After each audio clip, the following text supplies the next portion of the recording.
Hello everybody, and welcome back to the Poor Man's Chemist.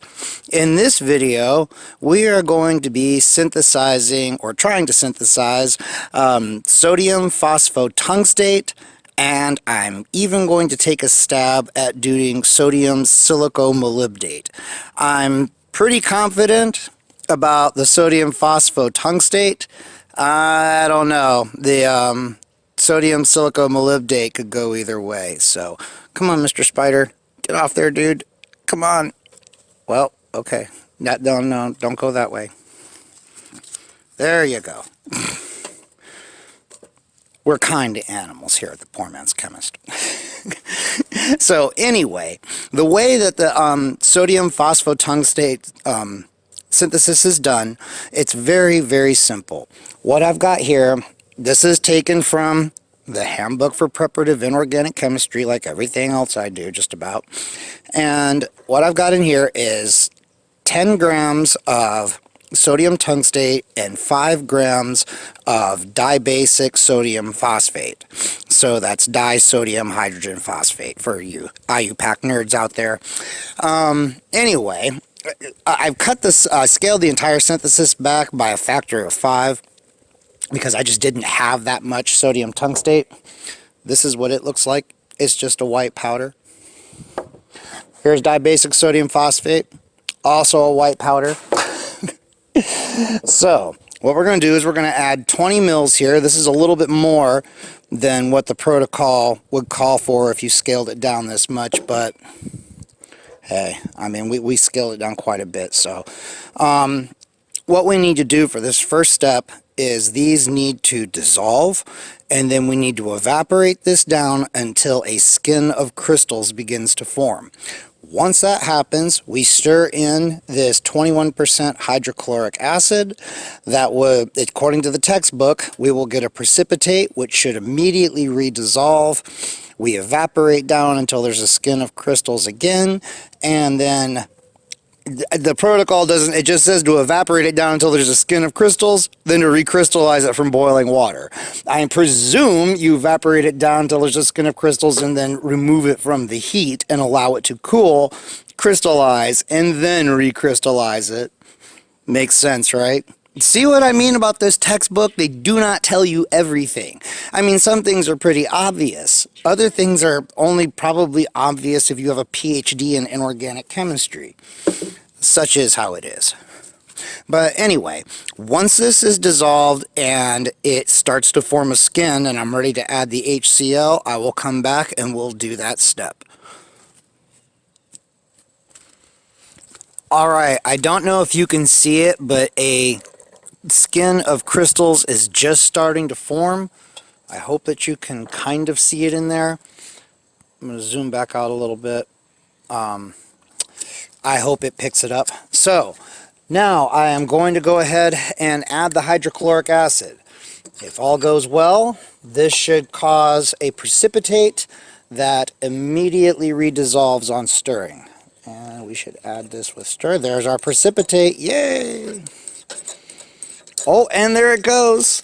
It's redissolving. Ah, it's happening. Ah, that's the shit. It's so nice when shit works. After being owned by chromium 3 glycinate, I really needed something to work to get my chemistry mojo back.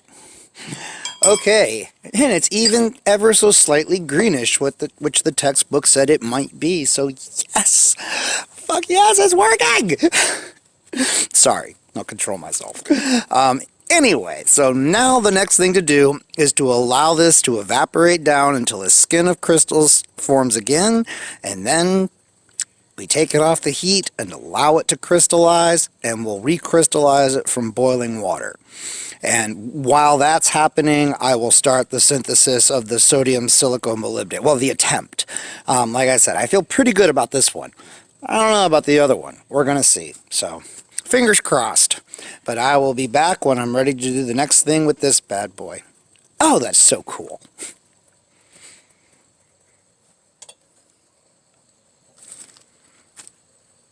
Alright, y'all. That literally only took a few minutes.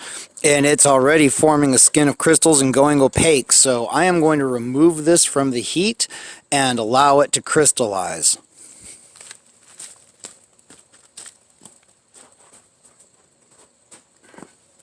And it's probably really helpful if I have a place to put it to cool and crystallize.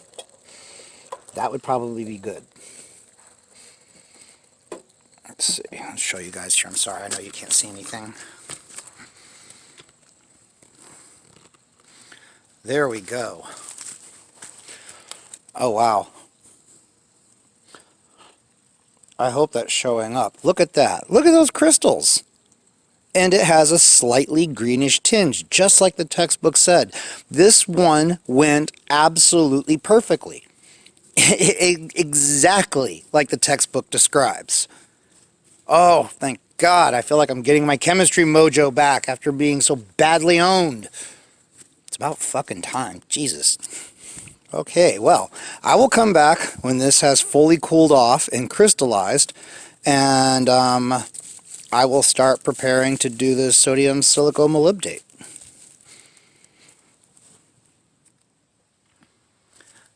Alright, this is the product after I've filtered it off. This is the sodium phosphotungstate right here. These are the crystals of it.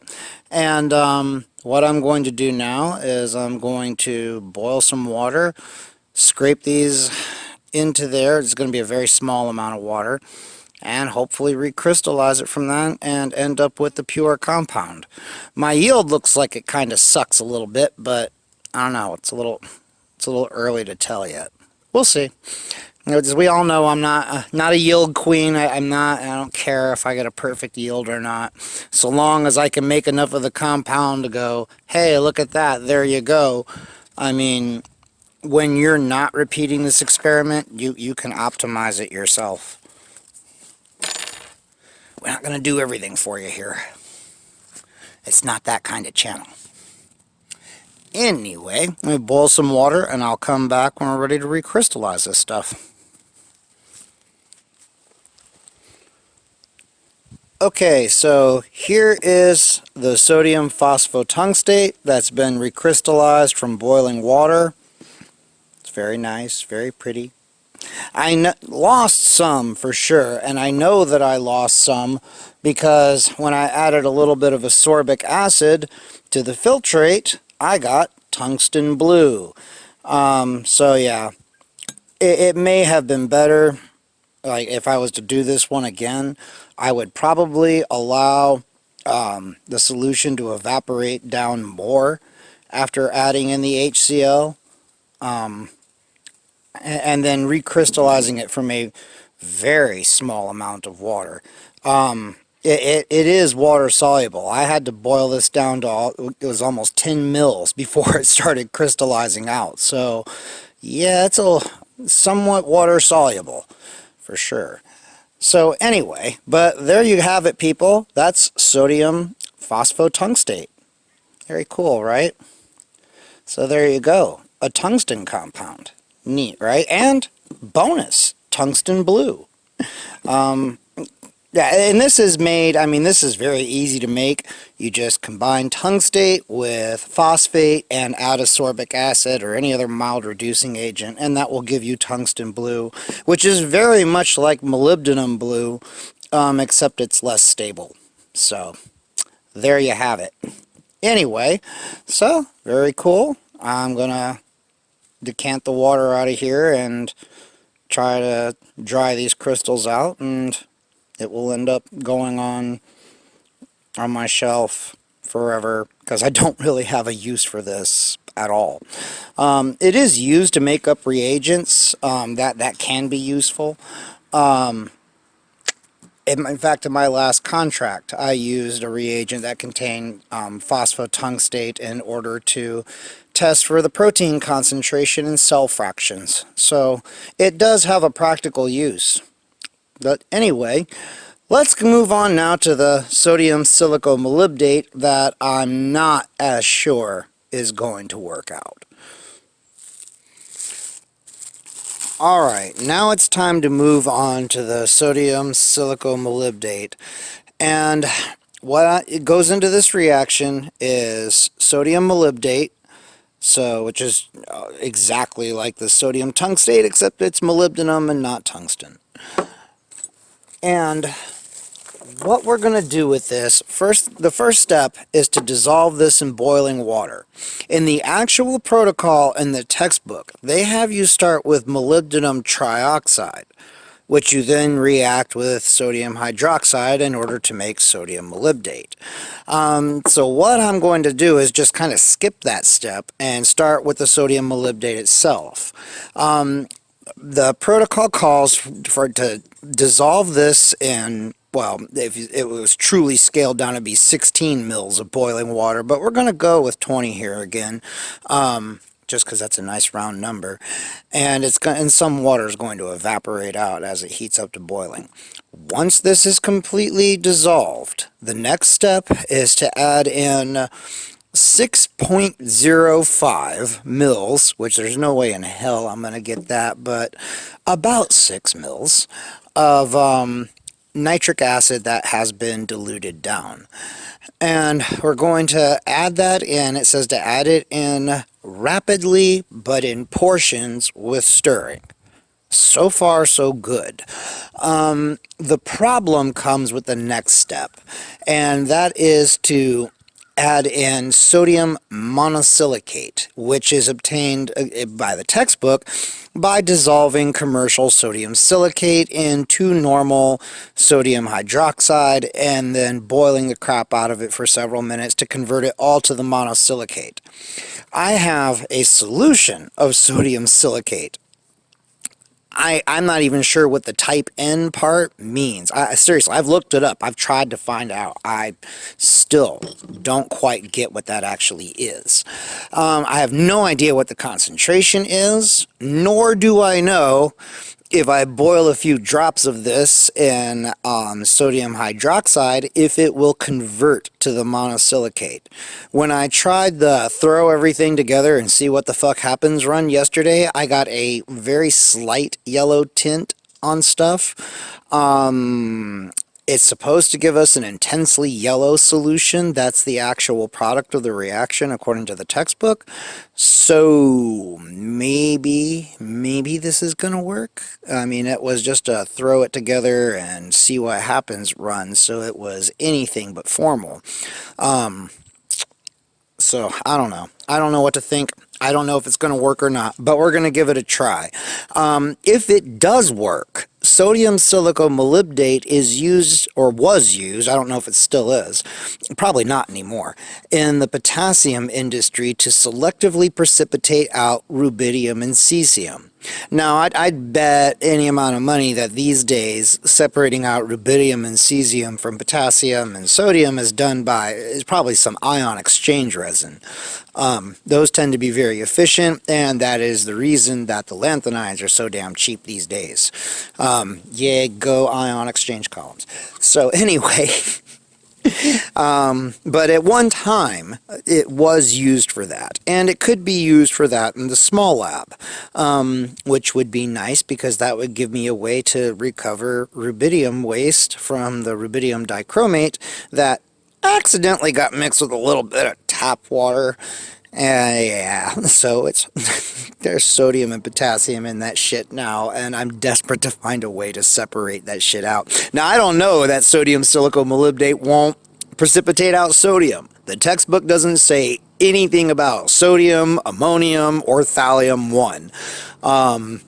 Which, I mean, I don't expect there to be any of that, not at least thallium-1 or anything, or ammonium in my rubidium waste, but it's probably a good idea just to go through the whole gamut of monovalent cations and try them all. But anyway, let's see if we can even make this fucker work first. So what I'm going to do is I'm going to add 20 mils of water to this, and then I'm going to heat it up until it's all dissolved. Once it's all dissolved, I'm going to come back. I'm going to get everything in place and ready to go because we're going to have to move quick after that. I'm also going to go ahead and start boiling the, I've got the 2 normal sodium hydroxide already made up. I'm going to put a few drops of that into this when it is boiling. And we're going to see what the hell happens, man. When I tried this yesterday in a test tube, it wrecked my test tube by precipitating silicon dioxide all fucking over it. So, I don't know. But hey, I'm willing to put a few beakers at risk for my people. Y'all are awesome. I'll do it for you. So anyway, without me running my mouth anymore, here we go. Alright everybody, here goes nothing, man. This thing is either going to work or it won't. It's a total shot in the dark, man. Whatever. We'll put it all together and we'll see what happens. So here is the sodium molybdate solution. I went and checked the textbook again. Okay, hello. From the way it read, it should be about room temperature when this is done. I don't think it's supposed to be too hot or too cold. So here we go with the rapid addition of the nitric acid in portions. And I hope you can see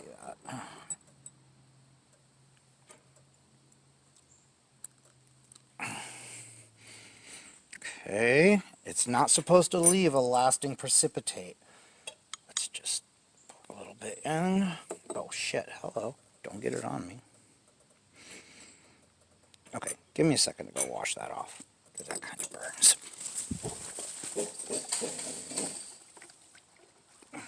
Alright. We will soldier on for science. There's no, I don't care if I get burned. Fuck it. I don't want this to fail. It's turning kind of yellowish. Okay, that's it, man. Alright, here we go. Now we're supposed to dribble in the sodium monosilicate. If indeed any formed here. Moment of truth, everybody. Oh, yeah! Ha! Look at that! Yes! It worked! That shit worked! I can't believe that shit actually worked! I don't know if I should add more or not. I have no fucking clue how concentrated it is. So, I ain't gonna fuck it up. We're gonna leave it. We have it, okay? It is there. That shit is there. It is in that beaker. Let me get some cesium chloride, and we're gonna see if this works. Cesium chloride. Alright. Fuck, of course I don't have any goddamn pipettes when I need them. Alright, here we go. Put a little bit in this flask here. Alright. And this is... Okay, I'm getting a pipette.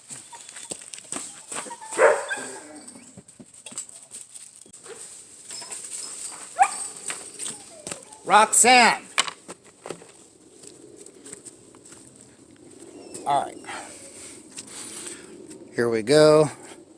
I apologize, the dog's in the background. They're having a stroke because they saw a squirrel. Alright, everybody.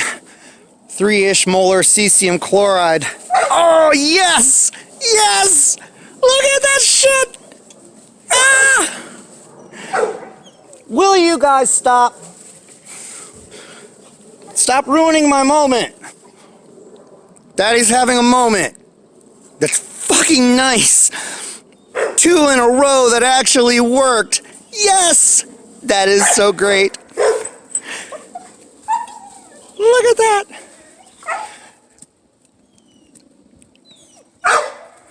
Right, Lucky? Tell him. I can't get over it. Look at that. That is so beautiful. Oh, yeah, it's nice and water insoluble and everything. Oh my God, this actually works. Now, the nice thing here is that this solution should be stable. The textbook says that it has to stay acidic, but so long as nothing happens to the pH, it should stay good. It will break down eventually. But anyway, there you have it, y'all. The successful creation of sodium silicomolybdate, and the use of it to precipitate out cesium Oh, that is so fucking cool. That is so cool. So, if you like this video, give it a thumbs up. If you hated it, give it a thumbs down. Comment. Tell me I'm awesome. Tell me I suck. If you liked it, it's always nice to hear that. And if you hated it, it'd be nice to hear that too. And subscribe if you think that I've earned it. Share the video if you think it's worthy of such. And until the next one, y'all, we'll see you later. God damn it, that is awesome.